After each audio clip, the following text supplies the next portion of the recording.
The topic of this lecture is Laplace equation. We'll cover these 2 points in this lecture, Laplace equation and Laplace equation with boundary condition. These 2 points we are going to cover. So let us see the problem. Find solution of two-dimensional Laplace equation using separation of variable method. So this method we will have to use and we have to find the solution of Laplace equation. So consider two-dimensional Laplace equation that is given by del 2u by del x square plus del 2u by del y square is equal to 0. Now for this we suppose or we assume that uxy is equal to x depending on x and capital Y depending on y is a solution of this equation. That is our supposition. An actual solution we will find using this. Now by equation 1 and 2, this is your equation number 1 and this is 2. By putting the value u xy over here, we find that y x double dash plus x y double dash is equal to 0. Because when we'll put values over here, this y will remain constant, so it will out, and this is double derivative with respect to x. Similarly, in this case, the x will come out and the double derivative of y, capital Y with respect to y, will get this. From which we get this. So taking this expression this side and dividing by x into y, we are getting this, where k is separation constant. Now from this, 3 cases arise. What is case number 1? So case number 1 is, because this value can take any value. So let us take k is greater than 0.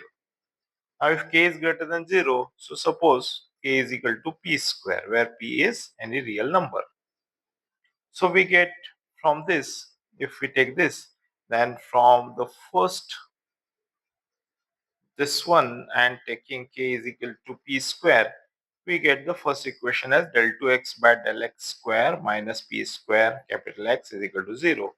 And from this last equation, from here, by taking k is equal to p square, we get this value. So this differential equation. Now solving these 2 equations, so first give the solution this and second give the solution this, because in this case, the auxiliary equations are m square minus p square is equal to 0, and that gives the value of m is equal to plus minus p. So in this case, the solution is given by x is equal to c1 e to the power px plus c2 e to the power minus px. In the second case, here the auxiliary equations will be m square plus p square is equal to 0. So you will get m is equal to plus minus pi. And in this case, the solution is given by this way, c3 cos py plus c4 sin py. So by this way, we have got these 2 solutions. Thus, from equation number 2, from this equation, because the value of x is this, the value of y is this, we get the solution as a uxy is equal to the first expression, which is this, into the second expression, which is this. So we get this solution in this case. Now similarly, take the second case, let k is equal to 0. Then by equation number 3, we get this 2 equation. What is equation number 3? So let us see. The equation number 3 is this. And when k is equal to 0, simply you will get x double dash is equal to 0. And from this, you will get simply that y double dash is equal to 0. So that is written over here as a del 2x by del x square is 0 and del 2y by del y square is 0. From this, the solution is very easy. Dx by small dx, that is the first integration we'll take. We'll get the value, say constant c5, and when we take integration one more time, we get c5x plus c6. Similarly, so we get this solution. Similarly, in case of this, we get this solution. So therefore, by the equation number 2 is u is equal to x into y. So we get this value over here and we get this value over here.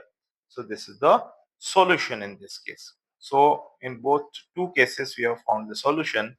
Let us see case number 3. Here let k is less than 0. Now if k is less than 0, so let us take k is equal to minus p square, and proceeding in case 1, we obtain this solution. Only the position will be changed here. In case 1, this will be first and this was second. So we'll just have to interchange and change the constant as I give the new numbers C9, C10, C11, C12. Like this you can see. Here this was the first case. So this was the first and this was the second. So in case number 3, these are just interchanged and the constant will be changed. So this is the solution in this case. In all these cases, CI's, where I is equal to 1, 2, 3 up to 12, all these are integration constants, and that can be calculated using the given boundary condition. If the boundary condition is given, we can find the specific solution. So by this way, this is the solution of this question. If it is asked without any boundary condition, then that will be the solution. Now let us see some boundary conditions are given. How to solve this? Solve the two-dimensional Laplace equation, this equation, using the boundary condition this. What are the condition? Ux0 is equal to 0. That is whenever y is 0, its value is 0. Uxa, that is the value of y is a, then its value is 0. And uxy goes to 0.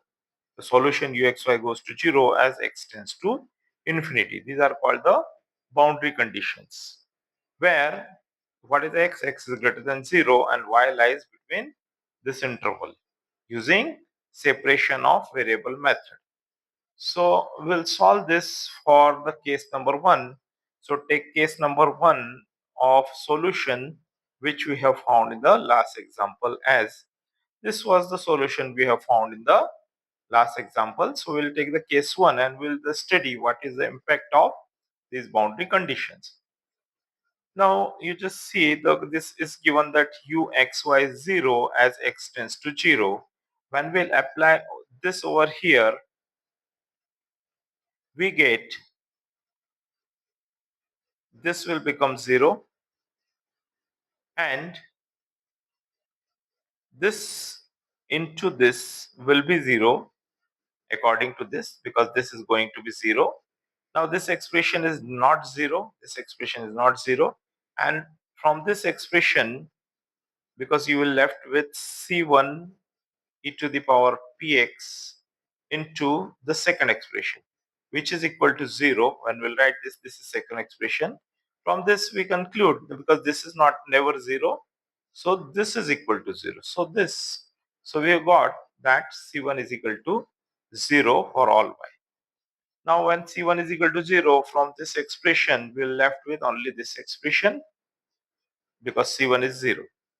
Now we'll use the condition ux0 is 0. Whenever y is 0, that is 0. So putting the value y is equal to 0 over here, we'll get, because this become 1, so this is c3 comes, this becomes 0, because sine 0 is 0, and this expression is coming over here. And from this, when it is equal to 0, implies c3 is equal to 0. Why c3 is equal to 0? Because c2 is not equal to 0 and e to the power px is never 0. Because if c2 is 0, c1 is 0, if both is 0, then we'll get the trivial solution. We'll get trivial solution in which we are not interested. Now here we get the uxy is equal to a e to the power minus px sine py, because we have got the c3 is equal to 0, c1 is equal to 0. So finally, we get a into e to the power minus px into sine py. where what is A? A is C2 into C4. Now we'll use the condition, the last condition, which is given uxa is equal to 0. This condition we are going to use. So we'll get uxa is equal to 0. This gives a e to the power minus px into sine pa is equal to 0. This implies sine pa is equal to 0 because a is not equal to 0. This gives pa is equal to n pi because sine theta is 0 when theta is equal to n pi, where n belongs to I. This implies p is equal to this value for n is equal to 0 plus minus 1 and all these things. So the way putting the value of p is equal to n pi by a and using our this condition and superposition concept, we get that uxy will be this expression with the summation, because this is true for all value of n. So this is the solution where an is being the new constant. So this is required solution of our problem in this case.